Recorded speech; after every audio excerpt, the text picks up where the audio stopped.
Personal Construct Psychology, PCP, the experience cycle. The root metaphor that Kelly, 1955, employed for his theory of personal constructs was man the scientist. He saw human beings as forms of motion, constantly engaged in activity describing, evaluating the phenomena they experience in developing and maintaining internal representations called personal constructs, so that they may anticipate and predict what will happen in the future. Constructing is the term Kelly coined to represent this interpretive process, and Kelly refers to the dual process where we abstract recurring themes and their contrasts from the succession of events we experience throughout our lives. The PCP emphasizes on the role and behavior of viewing the future, distinguishes the Kellian approach to psychology. Kelly, in fact, saw anticipatory processes or personal construction as the source of all psychological phenomena. The theory of PCP is comprised of a fundamental postulate and 11 subsequent controlees presented in Table 1, which elaborate on the fundamental postulate and provide greater specificity by describing the nature of constructing. Construing. The fundamental postulate epitomizes Kelly, 1955, envisioned human behavior to entail, and states, a person's processes are psychologically channelized by the ways in which we anticipate events. Interactions with the external environment lead us to operate psychologically by developing, maintaining, and modifying descriptive and evaluative internal representations, personal constructs, of the phenomena we experience. This whole process operates through a structured network of pathways, i.e., the construct system, and the fundamental postulate highlights that people are not reactive but rather proactive in trying to make sense of what they seem an otherwise chaotic world of events. The experience cycle, illustrates in Figure 2, is based on the experience corollary and explains how the assertions of PCP are integrated into a cyclical process. Anticipation initiates the cycle. Without it, individuals would have no knowledge of their experiences and no understanding of their future. Landfield and Littner, 1980. Inferences are the assumptions we abstract from the investment process and represent an individual's hypothesis or predictions formulated from each construct within their system regarding the likelihood of future events. Kelly, 2003.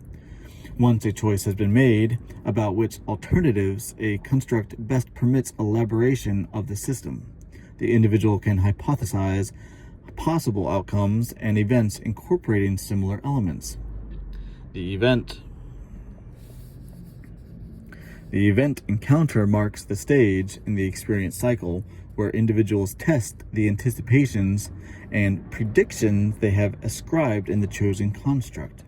In Kelly's 1955 words, the constructions one places upon events are working hypotheses which are about to be put to the test of experience. Page 72. In keeping with Kelly's man, the scientist metaphor, the encounter would be considered as analogous to the running of an experiment for the scientist. Subjective and objective feedback, or data, from the encounter allows people to determine if they have correctly anticipated the event. According to Kelly, 1955, validation represents the compatibility, subjective construed, between one's predictions and the outcome he observes. Invalidation represents incompatibility, subjectively construed, between one's predictions and the outcome he observes. Page 158. In other words, both subjective and objective feedback may either confirm or disconfirm the individual's hypothesis about a particular event, which will either lead to retainment of that construct or constructive revision. Thus, the validational stage of the experience cycle is where individuals subjectively assess their commitment made during the encounter, the feedback received from the encounter, and whether the resulting evidence confirmed or disconfirmed their anticipations. Both the validation and invalidation of a construct can lead individuals to revise their constructs in the final phase of the cycle. Generally, we retain a belief when a construct has been validated by the feedback from the encounter. One personal construct is the individual may consider useful for mental toughness, for example, is the team focus versus individual focused. Let us consider John, who, involved in a team sport, employs the personal relevant team focus pole to anticipate, theorize about certain future events for which he considers this construct useful. Examples: competition. Based on these anticipations, John will make inferences, hypotheses, about what he believes will eventuate from the event when employing this construct. Fluent passing of the ball, more blocks for teammates. John invests himself in the event and receives feedback from what happens. This feedback is used as data to determine if he correctly anticipated the event. In the event that the data validate the usefulness of the construct, e.g. passing ball, more blocks, John may simply retain the belief or revise the construct to include the elements previously not considered as part of the construct. On the other hand, the data may disconfirm the usefulness of the construct. Example: scrappy passing, no blocks, which may encourage John to search for more information to revise the construct. PCP repertory grids and performance profiling. Probably the most frequently used technique to explore personal construing is the repertory grid, which has flourished to the point where it had almost become synonymous with PCP. There are other PCP techniques such as laddering, pyramiding, self-characterization sketches, bow ties, illuminative incidents analysis, snakes and rivers, and the lying game. But these are much less prominent techniques than repertory grids. For a more in-depth discussion of both these techniques and the repertory grid technique, the reader is referred to Francella, Bell, and Bannister, 2004. Whereas traditional methods, i.e. tests and questionnaires, measure the individual as a priori constructs, the repertory grid enables the researcher or practitioner to elicit what is important to the individual by identifying the structure and content of meaning. Francella et al., 2004. This gives the individual freedom to personally pursue meaningful constructs as opposed to forcing responses to predetermined measures. There are a number of techniques that can be employed for construct elicitation, and the most commonly used include triadic and dyadic comparisons as a concept in one-to-one interviews, during which participants elicit their own set of constructs to describe the similarities and differences associated with the object of study. After the constructs have been elicited, a grid is drawn up, with elements listed horizontally and constructs listed vertically. There are several studies within sport: Clark 94, 95, Cripps 99, Fixus, Marty, and Villegas 89, Russell and Salmela 92, and exercise: Fernaham, Titman, Sleeman 94, Jones and Harris 96, Jones, Harris, and Walter 98, studying that have employed grid methodology. Fexus et al. 89 employed the repertory grid to understand various perspectives of the manager, individual team members, and the whole team among a Spanish football team. 2 grids were administered, one elicited by individual team members and a second containing common constructs elicited from interviews. They identified 2 clusters of constructs relating to professional characteristics: hardworking, responsible, and personal characteristics: introverted, talkative. Additionally, a disciplinary discrepancy was revealed in one element, the player Andres, that helped the manager explore reasons for the discrepancy, i.e. the public criticism of the player. The authors concluded that the information gained through grid methodology provided insight into the managers' and players' construction patterns, which could expand the manager's understanding of the players' constructions,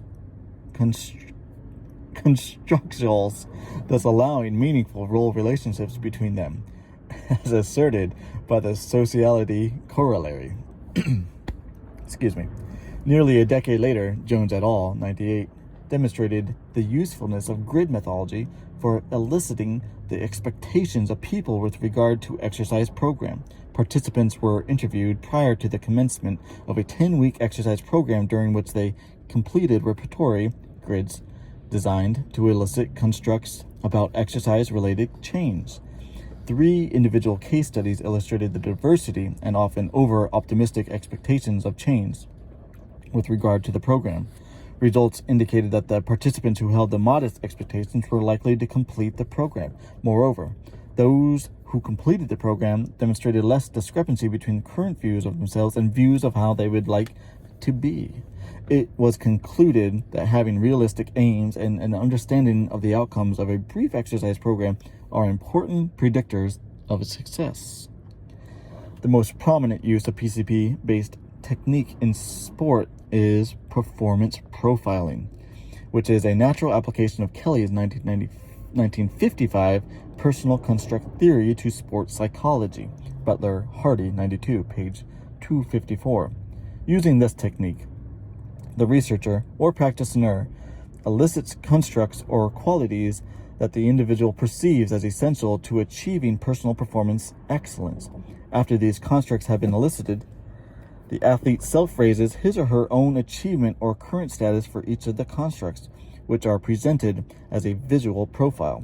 Subsequently, the performer's coach adds his or her ratings of the individual on this profile, which enables the performer to learn about how the coach construes the performer. Butler Smith Irwin, 93.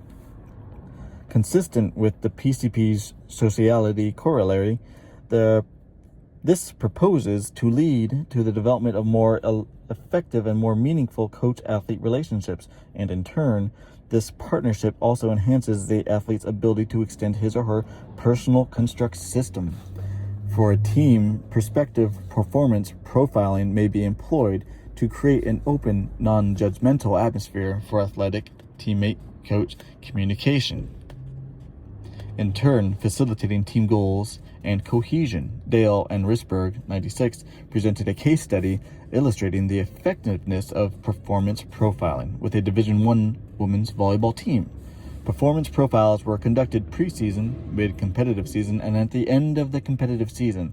It was revealed that both athletes and coach agreed that the profiling process resulted in a more open, communicative medium through which athletes expressed appreciation for their role in the decision-making process regarding training programs and goal setting. These qualitative results were paralleled with significant improvements by each athlete, the coach, and the team on one or more characteristics of the performance profile.